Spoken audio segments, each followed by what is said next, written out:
twamaze kwiga ko inyunguramagambo zigishwa ari inyunguramagambo zo ku rwego rwa 3.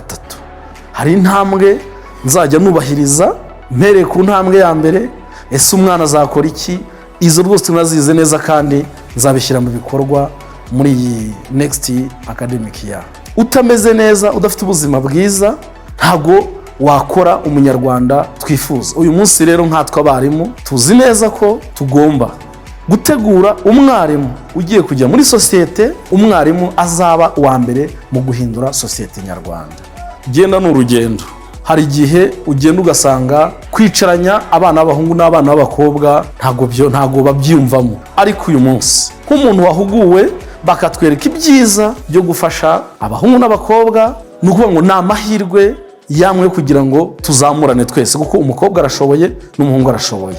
Kubu ngubu hari kosa najyaga nkora kavuga n'abakobwa baje gukubura, ugasanga umukobwa amaze iminota hafi 30 akubura umuhungu yicaye.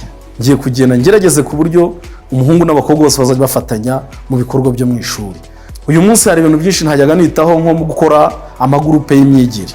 Ntabwo najyaga nita kubara ngo harimo abakobwa bangaye harimo abahungu bangaye, ariko ubu ngubu nyuma yo gufata amahugurwa yatumaze gusoma, ninzajya njya gukora mu ishuri ryanjye rya buri munsi mu kwigisha TMP primary y'Ikinyarwanda, nubwo nzajya nibanda gufatamo menye ngo harimo abakobwa bangahe harimo abahungu bangahe, kandi ngerageza no kureba koko niba nabo barimo bakora bafitemo ijambo abahungu batabaryamira.